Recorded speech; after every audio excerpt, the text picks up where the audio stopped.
ദൈവനാമം മഹത്വപ്പെടുമാറാകട്ടെ. എഫെസ്യർക്ക് എഴുതിയ ലേഖനമാണ് നാം തുടർമാനമായി ഈ നാളുകളിൽ പഠിച്ചുകൊണ്ടിരിക്കുന്നത്. 4-ാം അധ്യായമാണ് നമ്മൾ പഠിച്ചുകൊണ്ടിരിക്കുന്നത്. 4-ാം അധ്യായത്തിന്റെ 15 വരെയുള്ള വാക്യങ്ങൾ നാം പഠിക്കുകയുണ്ടായി. 4-ാം അധ്യായത്തിലെ പ്രധാന പ്രതിപാദ്യ വിഷയം എന്ന് പറയുന്നത് ദൈവസഭയിൽ ഉണ്ടാകേണ്ടതായിട്ടുള്ള ഐക്യത്തിന് കാരണമായിട്ടുള്ള അല്ലെങ്കിൽ നിദാനമായിട്ടുള്ള ഏകമായ ധാരാളം 10ഓളം കാര്യങ്ങൾ, അതുപോലെ ഈ ഐക്യത്തിലേക്ക് സഭയെ കൊണ്ടുവരുന്നതിനാവശ്യമായി ദൈവം സ്വർഗത്തിൽ നിന്ന് കർത്താവ് നൽകുന്നതായിട്ടുള്ള ദാനങ്ങൾ, ആ ദാനങ്ങൾ സഭയിൽ ഉണ്ടാക്കുന്നതായിട്ടുള്ള വ്യത്യാസങ്ങൾ, ഇങ്ങനെയുള്ള കാര്യങ്ങളൊക്കെയാണ് നമുക്ക് കാണുവാനായിട്ട് നാം ഇതുവരെയും പഠിച്ചത്. ഇന്ന്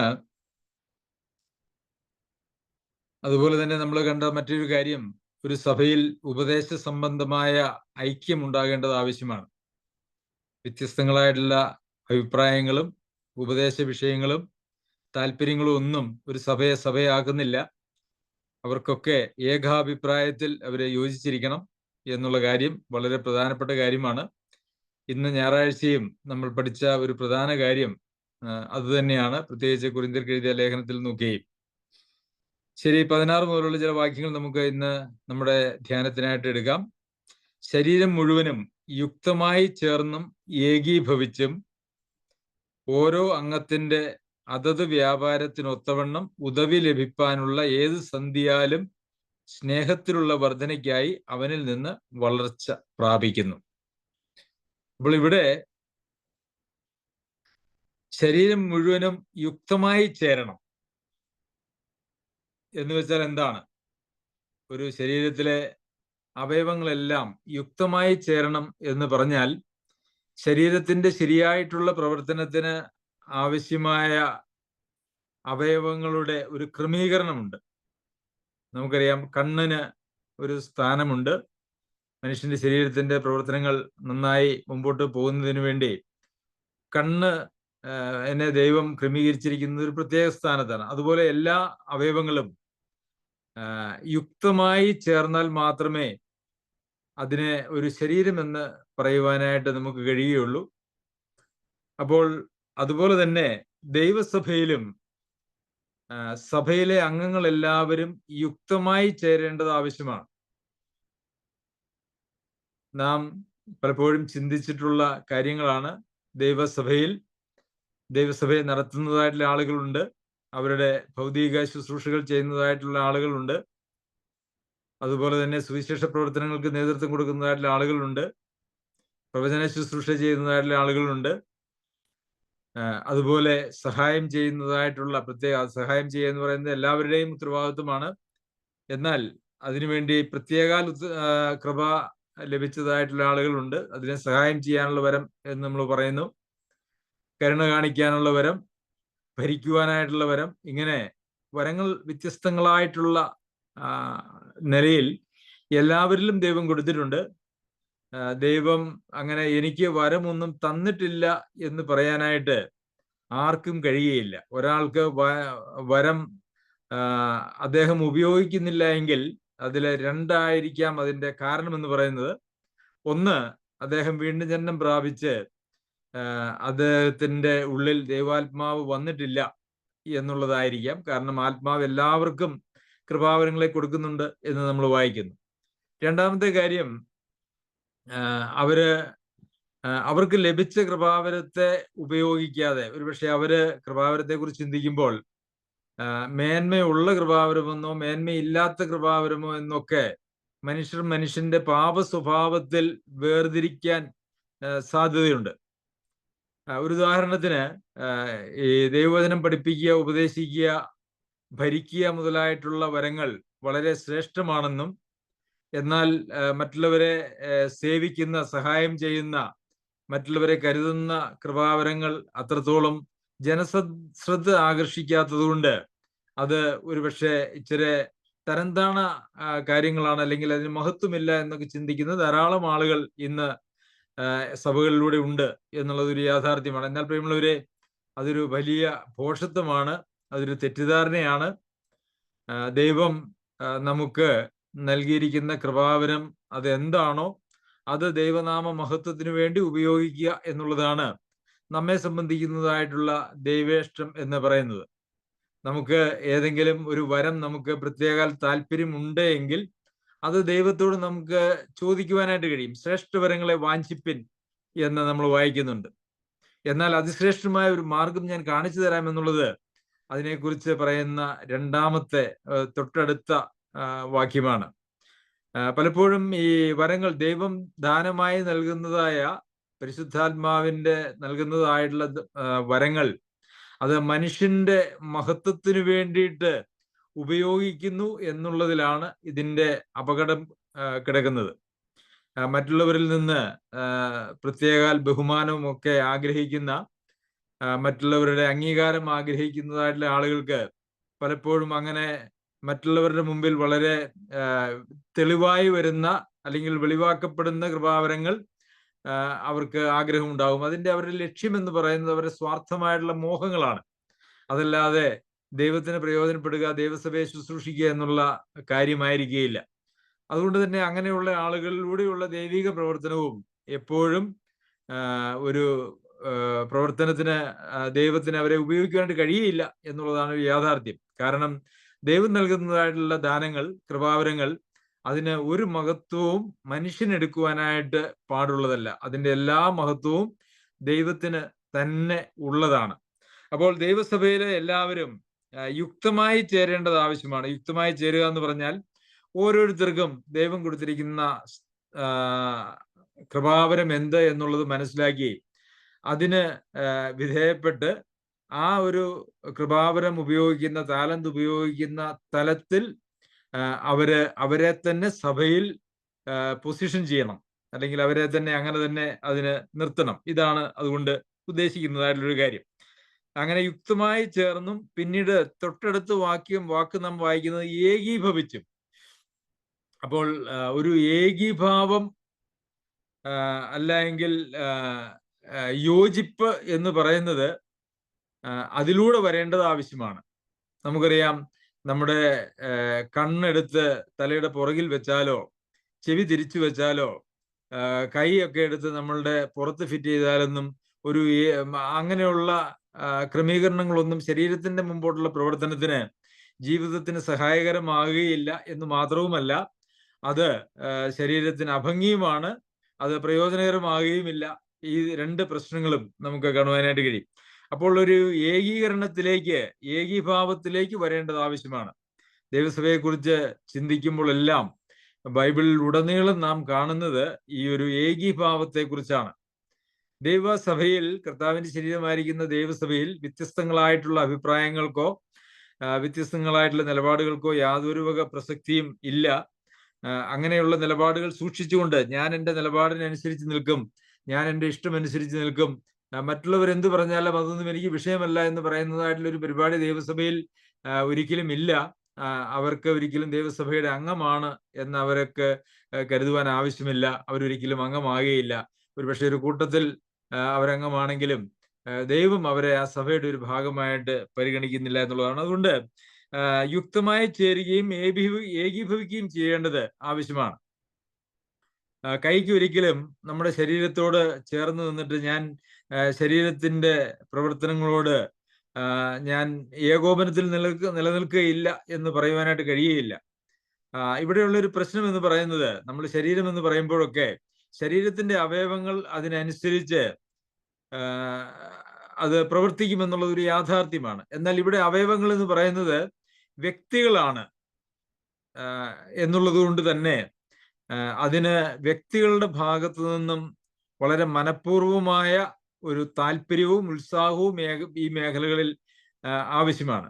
നമുക്കറിയാം, ഒരു അവയവം ഇപ്പൊ കൈ ശരീരത്തോട് ചേർത്ത് തുന്നിപ്പിടിപ്പിച്ച് അത് പ്രവർത്തനക്ഷമമായാൽ പിന്നെ അതിന്റെ ശരീരത്തിന്റെ പ്രവർത്തനത്തോട് ചേർന്നാണ് അത് നിൽക്കുന്നത്. അതിനെ ചേരാതെ നിൽക്കുവാനായിട്ട് കഴിയുകയില്ല. അതിനെ മുറിച്ചു മാറ്റാത്തിടത്തോളം കാലം അത് ശരീരത്തോട് ചേർന്ന് നിൽക്കും. എന്നാൽ ദൈവം പണിയുന്നതായിട്ടുള്ള തൻ്റെ മണവാട്ടിയായിരിക്കുന്ന സഭയിൽ ദൈവം ഉപയോഗിക്കുന്നത് വ്യത്യസ്തങ്ങളായിട്ടുള്ള കല്ലുകൾ, ജീവനുള്ള കല്ലുകളായിരിക്കുന്ന വിശ്വാസികളാണ് ആ പണിയിൽ ഉപയോഗിക്കുന്നത്. അവിടെ വിശ്വാസികളുടെ സഹകരണം ഈ പണിയിൽ ഏറെ ആവശ്യമാണ്. അപ്പോൾ ഓരോരുത്തരും അവരവരിക്കേണ്ടതായിട്ടുള്ള സ്ഥാനം എന്താണ് എന്നുള്ളത് മനസ്സിലാക്കി, അതല്ല എങ്കിൽ ദൈവം അവരെ ഏൽപ്പിച്ചിരിക്കുന്നതായിട്ട് ശുശ്രൂഷ എന്താണ് എന്ന് മനസ്സിലാക്കി അവർ ആ ഒരു സ്ഥാനത്ത് നിന്നുകൊണ്ട് ആ ശരീരത്തിന്റെ അല്ലെങ്കിൽ ശരീരമാകുന്ന സഭയുടെ പ്രവർത്തനത്തിന് അവരുടേതായിട്ടുള്ള പങ്ക് വഹിക്കുക എന്നുള്ളതാണ് വേണ്ടത്. അതാണ് ഇവിടെ ഉദ്ദേശിച്ചിരിക്കുന്നത്. അങ്ങനെ ഏകീഭവിച്ചും ഓരോ അംഗത്തിന്റെ അതത് വ്യാപാരത്തിനൊത്തവണ്ണം ഉദവി ലഭിപ്പാൻ, ഓരോ അംഗത്തിന്റെ അതത് വ്യാപാരത്തിനൊത്തവണ്ണം ഉദവി ലഭിക്കുക എന്ന് പറഞ്ഞാൽ സഹായം ലഭിക്കുക എന്നുള്ളതാണ്. അപ്പോൾ ഓരോ അംഗത്തിനും നമുക്കറിയാം, ഓരോ അവയവത്തിനും മറ്റ് അവയവങ്ങളുടെ സഹായം ഉള്ളതുപോലെ തന്നെ ഓരോ സഭാ അംഗങ്ങൾക്കും, ഓരോ കർത്താവിന്റെ ശരീരമാകുന്ന സഭയുടെ അവയവങ്ങൾക്കും, ആ ശരീരത്തിന്റെ അവയവങ്ങൾക്കും ഒരു സഹായം ലഭിക്കാനും സഹായം കൊടുക്കുവാനുമുള്ള ഉത്തരവാദിത്വമുണ്ട്. അപ്പോൾ ഓരോ അവയവവും അവർക്ക് ഏൽപ്പിച്ചിരിക്കുന്നതായിട്ടുള്ള ഉത്തരവാദിത്വങ്ങൾ ചെയ്യുമ്പോൾ അവർക്ക് സഹായം ലഭിക്കുകയും അവർ സഹായം കൊടുക്കുകയും ചെയ്യുന്ന ആളുകളായിട്ട് മാറും. ഉദവി ലഭിക്കാനുള്ള ഏത് സന്ധിയാലും സ്നേഹത്തിലുള്ള വർധനയ്ക്കായി അവനിൽ നിന്ന് വളർച്ച പ്രാപിക്കുന്നു. അപ്പോൾ ഇവിടെയും അത് ചെന്നെത്തുന്നത് സ്നേഹം എന്ന് പറയുന്ന ആത്യന്തികമായ ദൈവിക ഗുണത്തിലേക്കാണ്. നമ്മുടെ സാബു സഹോദരൻ യോഹന്നാൻ എഴുതിയ 1-ാം ലേഖനത്തിൽ നിന്നും സ്നേഹത്തെക്കുറിച്ച് വളരെ ദീർഘമായി പല ക്ലാസ്സുകളിലൂടെ നമ്മളോട് സംസാരിക്കുകയുണ്ടായി. അപ്പോൾ എന്തിനാണ് ഇങ്ങനെ സഭയിലെ അംഗങ്ങൾ യുക്തമായി ചേർന്നും ഏകീഭവിച്ചും ഓരോരുത്തരും അവരുടെ ഉത്തരവാദിത്വങ്ങൾ ചെയ്യുന്നത് എന്ന് ചോദിച്ചാൽ അത് അവരിൽ സ്നേഹം വർദ്ധിക്കുക എന്നുള്ളതാണ്. കാരണം സ്നേഹം എന്ന് പറയുന്നത് അത് ദൈവികമാണ്, അല്ലെങ്കിൽ ദൈവം സ്നേഹം തന്നെ എന്ന് നമ്മൾ യോഹന്നാൻ എഴുതിയ 1-ാം ലേഖനത്തിൽ നമ്മൾ വായിക്കുന്നുണ്ട്. ദൈവം സ്നേഹം തന്നെ, അതായത് ദൈവത്തിന്റെ ഒരു പര്യായമായിട്ട് ഉപയോഗിച്ചിരിക്കുന്ന വാക്കാണ് സ്നേഹം. യഥാർത്ഥത്തിലുള്ള സ്നേഹം, ദൈവികമായിട്ടുള്ള സ്നേഹം നമുക്ക് കാണുവാനായിട്ട് കഴിയുന്നത് ദൈവത്തിലാണ്. ആ ദൈവത്തിലുള്ളതായിട്ടുള്ള സ്നേഹമാണ്, ആ ദൈവിക സ്നേഹമാണ് പരിശുദ്ധാത്മാവിനാൽ നമ്മുടെ ഹൃദയങ്ങളിലേക്ക് വീണ്ടും ജനനം പ്രാപിക്കുമ്പോൾ പകരപ്പെടുന്നത്. നാം അത് റോമർക്ക് എഴുതിയ ലേഖനം 5-ാം അധ്യായത്തിന്റെ 5-ാം വാക്യത്തിൽ വായിക്കുന്നുണ്ട്. അപ്പോൾ നമ്മളിൽ നിന്നുളവാകുന്നതായിട്ടുള്ള സ്നേഹം എന്ന് പറയുന്നത് അതിന് ഒത്തിരി സ്വാർത്ഥമായിട്ടുള്ള വശങ്ങൾ ഉണ്ടായിരിക്കും. എന്നാൽ ദൈവത്തിൽ നിന്ന് പകരപ്പെടുന്നതായിട്ടുള്ള സ്നേഹം അത് നിസ്വാർത്ഥമായിരിക്കും. അതിനൊരിക്കലും സ്വാർത്ഥത ഉണ്ടാവുകയില്ല. അപ്പോൾ ഈ സ്നേഹത്തിന്റെ വർധന എന്നുള്ളതാണ് നമ്മുടെ ആത്മീക വളർച്ച എന്ന് പറയുന്നത്. സ്നേഹത്തിന്റെ വർധനയ്ക്കായി അവനിൽ നിന്ന് വളർച്ച പ്രാപിക്കുന്നു. അപ്പോൾ നാം വളരുന്നുണ്ടോ, ആത്മീകമായിട്ട് വളരുന്നുണ്ടോ എന്നുള്ളത് നമുക്ക് നമ്മുടെ സഹവിശ്വാസികളോടുള്ള സ്നേഹം വർദ്ധിക്കുന്നുണ്ടോ എന്നുള്ള ഒരൊറ്റ ചോദ്യത്തിൽ നിന്നും അല്ലെങ്കിൽ ഒറ്റ പരീക്ഷയിൽ നിന്നും നമുക്ക് മനസ്സിലാക്കുവാനായിട്ട് സാധിക്കും. നമുക്ക് ദൈവ മക്കളോട്, ദൈവിക പരിപാടികളോട്, സഭയോടൊന്നും പ്രത്യേകിച്ച് സ്നേഹമോ ഒന്നുമില്ല എങ്കിൽ അത് കാണിക്കുന്നത് ആത്മീകമായിട്ട് തികച്ചും ഒരു പരാജയത്തില്, അധപതനത്തിലാണ് നാം ജീവിക്കുന്നത് എന്നാണ്. പ്രിയമുള്ളവരെ, നിസ്വാർത്ഥമായിട്ടുള്ള സ്നേഹം അത് ദൈവികമാണ്, ആത്മീകമാണ്. അതിലൂടെയാണ് യഥാർത്ഥത്തിൽ ആത്മീക വളർച്ച എന്ന് പറയുന്നത്. അപ്പോൾ സഭയുടെ ലക്ഷ്യം എന്താണ് എന്ന് ചോദിച്ചാൽ, ദൈവത്തിന്റെ പ്രവൃത്തി സഭയിലൂടെ വെളിപ്പെടുക. ദൈവം സഭയിലൂടെ വെളിപ്പെടുത്തിയിരിക്കുന്നത് തന്റെ മഹാസ്നേഹത്തെയാണ്, തന്റെ അനന്തമായ കൃപയാണ്. അപ്പോൾ അതുപോലെ തന്നെ സഭയിലൂടെ വെളിപ്പെടേണ്ടതും ദൈവികമായിട്ടുള്ള ആ സ്നേഹത്തിന്റെ പാത്രമായിരിക്കുന്ന ആളുകൾ, അവരിൽ നിന്നുളവാകുന്നതായിട്ടുള്ള ദൈവിക സ്നേഹത്തിന്റെ പ്രതിഫലനമാണ് യഥാർത്ഥത്തിൽ സഭയിലൂടെ വെളിപ്പെടേണ്ടത് എന്നുള്ളത് നാം മനസ്സിലാക്കണം. അതുകൊണ്ട് നമുക്ക് അന്യോന്യം നിസ്വാർത്ഥമായി സ്നേഹിക്കുവാൻ കഴിയുന്നില്ല എങ്കിൽ നാം ജഡികന്മാരാണ്.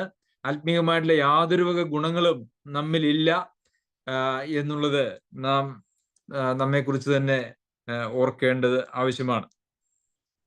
അപ്പോൾ 17-ാമത്തെ വാക്യത്തിൽ നാം വായിക്കുന്നത് ഇപ്രകാരമാണ്: ആകയാൽ ഞാൻ കർത്താവിൽ സാക്ഷീകരിച്ച് പറയുന്നത് എന്തെന്നാൽ, ജാതികൾ തങ്ങളുടെ വ്യർത്ഥ ബുദ്ധി അനുസരിച്ച് നടക്കുന്നത് പോലെ നിങ്ങൾ ഇനി നടക്കരുത്. ഞാൻ നേരത്തെ സൂചിപ്പിച്ചുവല്ലോ, സഭയിൽ ഓരോ വ്യക്തികളും സ്വതന്ത്രരായ വ്യക്തികളാണ്. അവരുടെ മനഃപൂർവമായിട്ടുള്ള ഒരു സഹകരണം സഭയുടെ ശരിയായ പ്രവർത്തനത്തിന്, അല്ലെങ്കിൽ സഭയാകുന്ന കർത്താവിന്റെ ശരീരത്തിന്റെ ശരിയായിട്ടുള്ള പ്രവർത്തനത്തിന് ആവശ്യമാണ്. ശരീരത്തോടാണ് ഉപമിച്ചിരിക്കുന്നത് എങ്കിലും ഒരു ശരീരത്തിൽ അവയവങ്ങൾ ഏകോപനത്തോടെ പ്രവർത്തിക്കുന്നത് പോലെ പലപ്പോഴും സഭയിലെ അംഗങ്ങൾക്ക് ഏകോപനത്തിൽ പ്രവർത്തിക്കുവാൻ കഴിയാതെ വരുന്നു എന്നുള്ളത് ഒരു യാഥാർത്ഥ്യമാണ്. നമുക്ക് ചുറ്റും കാണുവാൻ കഴിയുന്നതായിട്ടുള്ള കാര്യം അതാണ്. എന്നാൽ അത് ദൈവിക പരിപാടിയല്ല. നാം ഏകോപനത്തിൽ പ്രവർത്തിക്കണം എന്നുള്ളതാണ് ദൈവിക പരിപാടി എന്ന് പറയുന്നത്.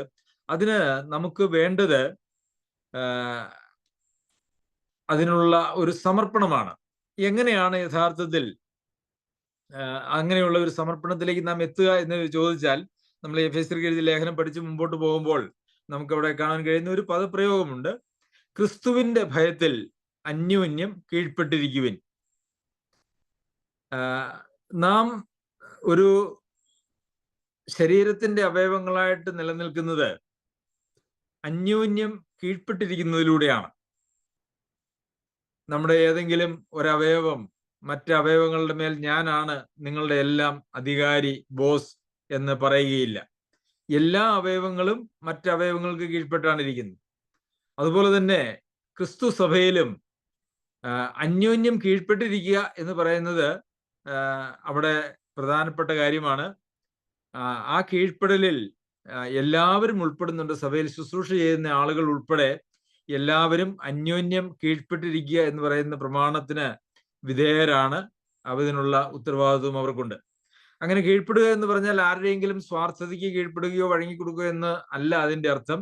അവിടെ ഉപയോഗിച്ചിരിക്കുന്ന പദം ക്രിസ്തുവിന്റെ ഭയത്തിൽ അന്യോന്യം കീഴ്പ്പെട്ടിരിക്കുക എന്നുള്ളതാണ്. അതായത് ദൈവത്തോടുള്ള നമ്മളുടെ മനോബോധം, അല്ലെങ്കിൽ സ്നേഹം, അല്ലെങ്കിൽ ഭയം, ഭയഭക്തി, ബഹുമാനത്തിന്റെ അടിസ്ഥാനത്തിലായിരിക്കണം നാം അന്യോന്യം കീഴ്പ്പെടേണ്ടത്. ഇവിടെ മറ്റൊരു കാര്യം നാം ശ്രദ്ധിച്ചാൽ, ബൈബിളിൽ ഒരിടത്തും വിശ്വാസികളോടാണെങ്കിലും ആരെയും കീഴ്പ്പെടുത്തണം എന്ന് പറയുന്നതായിട്ടുള്ള യാതൊരു വക ഉപദേശവുമില്ല. അതൊരു കുടുംബത്തിൽ ആണെങ്കിലും ഭാര്യ ഭർത്താവിന് കീഴ്പ്പെടുക എന്നുള്ള പ്രമാണമുണ്ട്. എന്നാൽ ഭർത്താക്കന്മാരോട് നിങ്ങൾ നിങ്ങളുടെ ഭാര്യമാരെ കീഴ്പ്പെടുത്തണം എന്ന് പറയുന്നതായിട്ടുള്ള പ്രമാണമില്ല. അതുപോലെ തന്നെ സഭയിൽ മൂപ്പന്മാർക്ക് വിശ്വാസികൾ ആടുകൾ കീഴടങ്ങിയിരിക്കണമെന്ന് പറയുന്നുണ്ട്. എന്നാൽ മൂപ്പന്മാർ അവരെ കീഴടക്കണമെന്നില്ല. വിശ്വാസികൾ അന്യോന്യം കീഴടങ്ങിയിരിക്കണമെന്നുണ്ട്.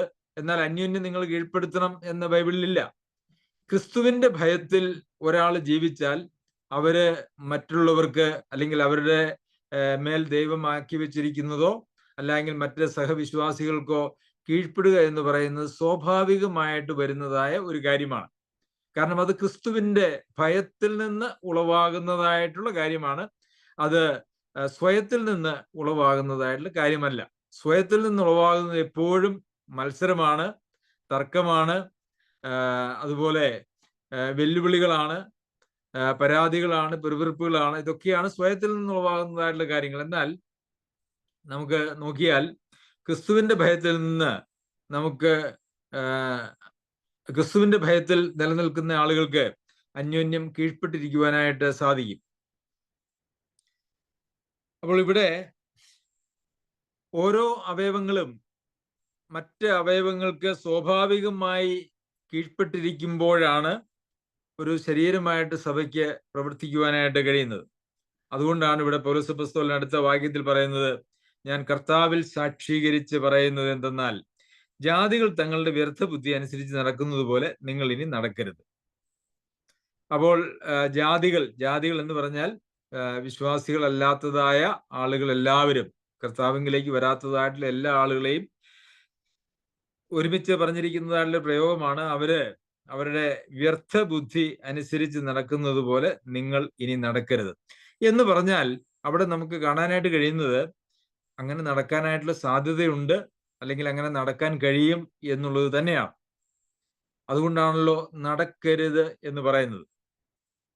അപ്പോൾ ജാതികളുടെ വ്യർത്ഥബുദ്ധി അനുസരിച്ച് നടക്കാനായിട്ടുള്ള എല്ലാ സാധ്യതകളും നമ്മളിൽ ഉണ്ട്. കാരണം അങ്ങനെ ഒരു പാരമ്പര്യം, പശ്ചാത്തലം നമ്മളുടെ ഉള്ളിൽ ഉണ്ട് എന്നുള്ളത് തന്നെ അതിനൊരു പ്രധാന കാരണമാണ്. നാം ജനിച്ച് വളർന്നതായിട്ടുള്ള പശ്ചാത്തലങ്ങളും നമ്മെ വളർത്തിയതായിട്ടുള്ള രീതികളും നാം കണ്ട് ശീലിച്ചതായിട്ടുള്ള കാര്യങ്ങളും, അത് കൂടാതെ തന്നെ നമ്മുടെ ജഡത്തിന്റെ പാപത്തോടുള്ള പ്രേമം അല്ലെങ്കിൽ പ്രണയം എന്ന് പറയുന്നത് നമ്മെ ഏത് സമയത്തും ഈ ദൈവിക വഴിയിൽ നിന്നും നമ്മെ തെറ്റിച്ച് കളയുവാനായിട്ടുള്ള സാധ്യതയുണ്ട് എന്ന് നമുക്ക് കാണുവാനായിട്ട് കഴിയും. അതുകൊണ്ടാണ് വ്യർത്ഥ ബുദ്ധി അനുസരിച്ച് നടക്കുന്നത് പോലെ നിങ്ങൾ ഇനി നടക്കരുത് എന്ന് പറയുന്നത്. പ്രിയമുള്ളവരെ, ഇന്ന് ഈ ക്രിസ്തീയ വിശ്വാസത്തിലേക്ക് വന്നിട്ട് അവരുടെ ഒരുപക്ഷെ ആരാധനയ്ക്ക് പോകുന്നതായ സ്ഥലം വ്യത്യസ്തമായി എന്നുള്ളതിൽ കവിഞ്ഞ് പ്രത്യേകിച്ച് യാതൊരു വക ആത്മീക കാഴ്ചപ്പാടുകളോ രൂപാന്തരമോ വിശുദ്ധീകരണമോ അവരുടെ ജീവിതത്തിൽ നടക്കുന്നില്ല. ജാതികൾ അവരുടെ വ്യർത്ഥ ബുദ്ധി അനുസരിച്ച് നടക്കുന്നത് പോലെ തന്നെയാണ് അനേകരും ഇന്ന് നടക്കുന്നത് എന്ന് നമുക്ക് കാണാനായിട്ട് സാധിക്കും. ജാതികളുടെ ഇടയിൽ എന്തെല്ലാം സ്വാർത്ഥമായ തോന്നിവാസങ്ങൾ ജീവിതമുണ്ടോ അതെല്ലാം ഇന്ന് സഭകളിൽ എന്ന് പറയുന്നതായിട്ടുള്ള വിശ്വാസികളുടെ ജീവിതത്തിലും നമുക്ക് കാണുവാനായിട്ട് സാധിക്കും. അതിനുശേഷം പറയുന്നത് 18-ാമത്തെ വാക്യത്തിൽ അവർ അന്ധബുദ്ധികളായി. 17-ാമത്തെ വാക്യത്തിൽ പറയുന്നത് വ്യർത്ഥ ബുദ്ധി എന്നാണ്. എന്തുകൊണ്ടാണ് വ്യർത്ഥ ബുദ്ധി എന്ന് പറയുന്നത്? അവിടെ ഒരു ബുദ്ധി എന്ന് പറയുന്നതായിട്ടുള്ള ഒരു പ്രയോഗം അവിടെയുണ്ട്. പക്ഷെ അത് അവരുടേതായിട്ടുള്ള ഒരു ബുദ്ധിയിലാണ് ഈ ജാതികൾ ജീവിക്കുന്നത്. പക്ഷേ ആ ബുദ്ധി വ്യർത്ഥമാണ്. കാരണം അത് അവരിൽ നിന്ന് ഉളവാകുന്നതും അവരെ നിയന്ത്രിക്കുന്നതുമായ ഒരു പൈശാചികമായ സംവിധാനമാണ് എന്നുള്ളത് കൊണ്ടാണ് അതിനെ വ്യർത്ഥ ബുദ്ധി എന്ന് പറയുന്നത്. 18-ാമത്തെ വാക്യത്തിലേക്ക് വരുമ്പം അതിനെക്കുറിച്ച് പറയുന്ന അന്ധബുദ്ധികളായി അജ്ഞാന നിമിത്തം, ഹൃദയകാഠിന്യ നിമിത്തം തന്നെ. അവിടെ 3 കാര്യങ്ങൾ അവിടെ പറയുന്നുണ്ട്. ഒന്ന്, അവരുടെ അന്ധബുദ്ധി, അതായത് ബുദ്ധി അന്ധമായി പോയി. ശരിയായിട്ടുള്ള ബുദ്ധി, ജ്ഞാനം എന്ന് പറയുന്നത് അത് ദൈവത്തിൽ നിന്ന് ലഭിക്കുന്നതാണ്. നമുക്കറിയാമല്ലോ, യഹോവ ഭക്തി ജ്ഞാനത്തിന്റെ ആരംഭമാകുന്നു എന്നാണ് നാം വായിക്കുന്നത്. അപ്പോൾ യഹോവ ഭക്തി ഇല്ലാത്തതായിട്ടുള്ള ആളുകളെ സംബന്ധിച്ചിടത്തോളം അവരുടെ ബുദ്ധി എന്ന് പറയുന്നത് വ്യർത്ഥ ബുദ്ധി എന്നോ അന്ധബുദ്ധി എന്നോ പറയുന്ന നിലയിലുള്ള ബുദ്ധിയാണുള്ളത്. അതുകൊണ്ട് തന്നെ ഈ അന്ധബുദ്ധികളെ സംബന്ധിച്ചിടത്തോളം അവർക്ക് ജ്ഞാനം ഉണ്ടാകുകയില്ല. അതുകൊണ്ട് അന്ധബുദ്ധികളായി അജ്ഞാനം നിമിത്തം അവർക്ക് ജ്ഞാനം ഉണ്ടാകുകയില്ല. പിന്നെ ഹൃദയകാഠിന്യ നിമിത്തം ഹൃദയം കഠിനപ്പെട്ടു പോകുന്നു. അതായത് ദൈവികമായിട്ടുള്ള ആലോചനകളും കൽപ്പനകളും ഏറെ കേട്ടാലും അതിനോട് വിധേയപ്പെടാതെ അതിനോട് മറുത്തു നിൽക്കുന്നത് വഴി ദൈവത്തോടുള്ള നമ്മളുടെ മനോഭാവം എന്ന് പറയുന്നത് ഒരു തഴമ്പ് പിടിച്ച കാഠിന്യപ്പെട്ട ഒരവസ്ഥയിലേക്ക് മാറിപ്പോകുന്നു. അപ്പോൾ ഈ ജാതികളായിട്ടുള്ള ആളുകൾ അവരുടെ അന്ധബുദ്ധിയിൽ അജ്ഞാനം നിമിത്തം ഹൃദയകാഠിന്യ നിമിത്തം തന്നെ ദൈവത്തിന്റെ ജീവനിൽ നിന്ന് അകന്ന്. അപ്പോൾ ദൈവത്തിന്റെ ജീവൻ എന്ന് പറയുന്നതാണ് യഥാർത്ഥത്തിൽ നമ്മളിൽ ഉളവാകേണ്ടത്. നമുക്കറിയാമല്ലോ, ഈ ഫലം തിന്നുന്ന നാളിൽ നീ മരിക്കും എന്ന് പറഞ്ഞപ്പോൾ യഥാർത്ഥത്തിൽ അവർക്കൊരു ശാരീരിക മരണം ഉണ്ടായിട്ടില്ല. എന്നാൽ അവർ മരിച്ചു, അവർ ദൈവത്തിൽ നിന്നും അകന്നു എന്ന് പറഞ്ഞാൽ ദൈവികമായിട്ടുള്ള തേജസ്സിൽ നിന്നും. ദൈവം മനുഷ്യനെ സൃഷ്ടിച്ചത് തന്റെ സാദൃശ്യത്തിലും സ്വരൂപത്തിലും തേജസ്സിലുമൊക്കെയാണ്. ആ തേജസ് നഷ്ടപ്പെട്ടവനായി ദൈവത്തിൽ നിന്ന് അകന്നു പോയപ്പോൾ ദൈവിക ജീവനിൽ നിന്നും കൂടെ ആണ് അവൻ അകന്നു പോയത്. അതുകൊണ്ടാണ് അവൻ മരിച്ചവനായിട്ട് തീരുന്നത്. അപ്പോൾ ദൈവിക ജീവനിൽ നിന്ന് അകന്നുപോയി ജീവിക്കുന്നതായിട്ടുള്ള എല്ലാ ആളുകളും മരിച്ചവന് തുല്യമാണ്, ആത്മീയമായിട്ട് മരിച്ചവന് തുല്യമാണ്. അപ്പോൾ ഒരുപക്ഷെ സഭയിലുള്ള ആളുകൾക്ക് അങ്ങനെ ആത്മീയമായിട്ട് മരിച്ച രീതിയിൽ ജീവിക്കാനായിട്ട് കഴിയുമോ എന്ന് ചോദിച്ചാൽ കഴിയും എന്നാണ് നമുക്ക് കാണാനായിട്ട് കഴിയുന്നത്. എന്തുകൊണ്ടാണ്? ഈ 19-ാമത്തെ വാക്യത്തിലേക്ക് വരുമ്പോൾ അവിടെ നമ്മൾ കാണുന്നത്, അങ്ങനെ ജീവനിൽ നിന്ന് അകന്ന് മനം തഴമ്പിച്ചു പോയവർ ആകയാൽ അത്യാഗ്രഹത്തോടെ സകല അശുദ്ധിയും പ്രവർത്തിപ്പാൻ ദുഷ്കാമത്തിന് തങ്ങളെ തന്നെ ഏൽപ്പിച്ചിരിക്കുന്നു. അപ്പോൾ ഒരു സഭയിലെ ആള് അവര് അത്യാഗ്രഹത്തോടെ സകല അശുദ്ധിയും പ്രവർത്തിക്കാൻ ദുഷ്കാമത്തിന് തങ്ങളെ തന്നെ ഏൽപ്പിച്ചിട്ടുണ്ട് എങ്കിൽ അതിന്റെ അർത്ഥം അവർ ദൈവിക ജീവനിൽ നിന്നും അകന്നുപോയി എന്നുള്ളതാണ്. അതിന് കാരണം അവരുടെ അന്ധബുദ്ധികളായി പോയി. അവര് കാണുന്നതായിട്ടുള്ള ബുദ്ധി ദൈവികമായിട്ടുള്ള ഒരു ബുദ്ധിയല്ല. അവര് നേടുന്നതായിട്ടുള്ള ജ്ഞാനം ദൈവത്തിൽ നിന്ന് ലഭിക്കുന്നതായിട്ടുള്ള ജ്ഞാനമല്ല. അവരുടെ ഹൃദയം ദൈവത്തോട് പ്രതികരിക്കാൻ കഴിയാത്ത വിധം അവര് കഠിനപ്പെട്ടു പോയി, അവരുടെ ഹൃദയം കഠിനപ്പെട്ടു പോയി എന്ന് നമുക്ക് കാണുവാനായിട്ട് സാധിക്കും. അവർ കേവലം ഏതെങ്കിലും ഒരു കൂട്ടത്തിൽ അംഗമായി നിലനിന്നുകൊണ്ട് എല്ലാ ഇവിടെ പറഞ്ഞിരിക്കുന്നത് അത്യാഗ്രഹത്തോടെ സകല അശുദ്ധിയും പ്രവർത്തിക്കുവാൻ ദുഷ്കാമത്തിന് തങ്ങളെ തന്നെ ഏൽപ്പിച്ചിരിക്കുന്നു. അവരുടെ ജീവിതത്തിൽ അശുദ്ധി എന്ന് പറയുന്നത് അശുദ്ധിയും ഒക്കെ അശുദ്ധിക്ക് അവരെ തന്നെ അവർ ഏൽപ്പിച്ചു കൊടുത്തിരിക്കുകയാണ്. എന്തുകൊണ്ടാണ് അങ്ങനെ ഏൽപ്പിച്ചു കൊടുത്തിരിക്കുന്നു എന്ന് പറയുവാനായിട്ട് ഇടയാകുന്നത്? ഈ ഏൽപ്പിച്ചു കൊടുക്കുന്നവരും വീണു പോകുന്നവരും തമ്മിൽ വലിയ വ്യത്യാസമുണ്ട്. വീണു പോകുന്നവരെ സംബന്ധിച്ച് നമുക്ക് പറയുവാൻ കഴിയുന്നത് അവര് പെട്ടെന്ന് തന്നെ അവര് മാനസാന്തരപ്പെട്ട് യഥാസ്ഥാനപ്പെടും. എന്നാൽ തങ്ങളെ തന്നെ അശുദ്ധിക്ക് ദുഷ്കാമത്തിന് ഏൽപ്പിച്ചു കൊടുത്ത ആളുകളെ സംബന്ധിച്ചിടത്തോളം അവര് അവരുടെ പാപ പ്രവൃത്തിയെ എപ്പോഴും ന്യായീകരിച്ചുകൊണ്ടിരിക്കും. അവര് മറ്റുള്ളവരെ വെല്ലുവിളിച്ചുകൊണ്ടിരിക്കും, മറ്റുള്ളവരെ കുറ്റപ്പെടുത്തിക്കൊണ്ടിരിക്കും. അവരുടെ പരാജയത്തിനെ മറയ്ക്കുന്നതിന് വേണ്ടി അവർ മറ്റെല്ലാവരിലും പരാജയം എപ്പോഴും കണ്ടുകൊണ്ടിരിക്കും. ഇതൊക്കെയാണ് അങ്ങനെയുള്ള ആളുകളുടെ ലക്ഷണങ്ങൾ എന്ന് പറയുന്നത്. ഈ സ്വന്തം ജീവിതത്തിൽ ഏറെ പരാജയപ്പെട്ടതായിട്ടുള്ള ആളുകളാണ് മറ്റുള്ളവരെ ഏറെ വിമർശിക്കുന്നതായിട്ടുള്ള ആളുകൾ. നിങ്ങൾ ശ്രദ്ധിച്ചാൽ നിങ്ങൾക്കത് മനസ്സിലാകാനായിട്ട് സാധിക്കും. മറ്റുള്ളവരെ എല്ലാം കാടടച്ച് വിമർശിക്കുന്നതായിട്ടുള്ള ആളുകൾ സ്വന്തം ജീവിതത്തിൽ പരാജയപ്പെട്ട ആളുകളാണ്. അല്ല എങ്കിൽ അവരിൽ ദൈവിക ജീവനാണ് അവരിൽ ഉള്ളത് എങ്കിൽ ആ ദൈവിക ജീവൻ ക്ഷമിക്കുന്നതും സഹിഷ്ണുതയുള്ളതും അതുപോലെ തന്നെ സൗമ്യതയുള്ളതും ഒക്കെ ആയിട്ടുള്ള ജീവനാണ്. ആ ദൈവാത്മാവ് അവർ വസിക്കുന്നുവെങ്കിൽ ആത്മാവിന്റെ ഫലമാണ് അവരിൽ നിന്നുള്ളവാകുന്നത്. അവരെ പെറുപിറുക്കുകയും വെല്ലുവിളിക്കുകയും അതുപോലെ തന്നെ കുറ്റപ്പെടുത്തുകയും ചെയ്യുന്നതായിട്ടുള്ള ആളുകളായിട്ട് അവരൊരിക്കലും ഇരിക്കുകയില്ല എന്നുള്ളതാണ് യാഥാർത്ഥ്യം. അപ്പോൾ വീണു പോവുക എന്ന് പറയുന്നതും ദുഷ്കാമത്തിന് തങ്ങളെ തന്നെ ഏൽപ്പിക്കുക എന്ന് പറയുന്നതും തമ്മിലുള്ള വ്യത്യാസം ഇതാണ്. എന്നാൽ എപ്പോഴും വീഴ്ചയാണ് ഒരാളുടെ ജീവിതത്തിൽ എന്ന് വന്നാൽ അതും നാം പരിശോധനയ്ക്ക് വിധേയമാക്കേണ്ടത് ആവശ്യമാണ്. കാരണം അങ്ങനെ എപ്പോഴും വീണു പോകുന്ന ഒരവസ്ഥയും ദൈവവചനത്തിൽ നമുക്ക് ദൈവമക്കളിൽ കാണുവാനായിട്ട് കഴിയുന്നില്ല. അവര് ദൈവാത്മാവിന് വിധേയപ്പെടാത്തവരും ആത്മാവിന്റെ സ്വരം കേൾക്കുവാൻ കഴിയുന്ന വിധത്തിലുള്ള വചനപരിജ്ഞാനം ഇല്ലാത്തവരും ഒക്കെ ആയിട്ട് ഒരുപക്ഷെ അവര് ജീവിക്കുന്നുണ്ടാകും. ദൈവാത്മാവ് നമ്മെ ഉപദേശിക്കുന്നത് ദൈവവചനത്തിലൂടെയാണ്. ദൈവവചനത്തിന്റെ കൃത്യമായിട്ടുള്ള പഠനവും ധ്യാനവും അത് കൃത്യമായിട്ടുള്ള സത്യമായിട്ടുള്ള ഉപദേശവും അതിന്റെ പഠനവും അതിന്റെ ധ്യാനവും ഒക്കെ നമുക്ക് ആവശ്യമാണ്. അങ്ങനെ നാം ധ്യാനിച്ച് നമ്മളുടെ ആത്മാവിൽ നാം ഉൾക്കൊള്ളുന്നതായിട്ടുള്ള ദൈവത്തിന്റെ വചനമാണ് നമ്മുടെ പരീക്ഷയുടെ സമയത്ത് ദൈവാത്മാവ് നമ്മളിലേക്ക് നൽകിക്കൊണ്ട് നമ്മളോട് ഇടപെടുന്നത്. പലപ്പോഴും ദൈവാത്മാവ് നമ്മളിലൂടെ പ്രവർത്തിക്കുന്നു എന്നൊക്കെ പറയുമ്പോൾ അസ്വാഭാവികമായി അല്ലെങ്കിൽ പ്രകൃത്യാതീതമായി എന്തെങ്കിലും നമ്മളോട് ദൈവം സംസാരിക്കുന്നു എന്നുള്ള നിലയിലാണ് പൊതുവെ ആളുകൾ അതിനെക്കുറിച്ച് ചിന്തിക്കുന്നത്. പ്രിയമുള്ളവരെ, അങ്ങനെയും ഇടപെടുവാനായിട്ട് ദൈവത്തിന് കഴിയും, അങ്ങനെയും ഇടപെടും. എന്നാൽ എല്ലാവരോടും വന്നങ്ങനെ നേരിട്ട് സംസാരിക്കുന്ന നിലയിലുള്ള ഒരു ക്രമീകരണമല്ല ദൈവമക്കൾക്ക് വെച്ചിരിക്കുന്നത്. ദൈവവചനം നാം വായിക്കുകയും പഠിക്കുകയും അത് ഹൃദയസ്ഥമാക്കുകയും ഒക്കെ ചെയ്യണം.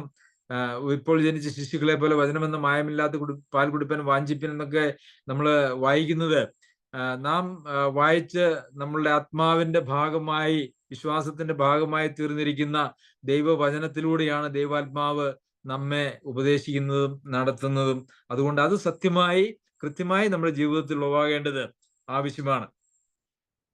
അതുകൊണ്ട് തന്നെയാണ് ദൈവവചന പഠനത്തിനും ധ്യാനത്തിനും നാം ഇത്രയേറെ പ്രാധാന്യം നമ്മുടെ സഭയിൽ കൊടുത്തിരിക്കുന്നത് എന്നുള്ളതും നമുക്ക് കാണുവാനായിട്ട് സാധിക്കും. പ്രിയമുള്ളവരെ, ദൈവം നമ്മെ സഹായിക്കട്ടെ. നമ്മൾ എന്താണ് ഇന്ന് ചിന്തിച്ചത്?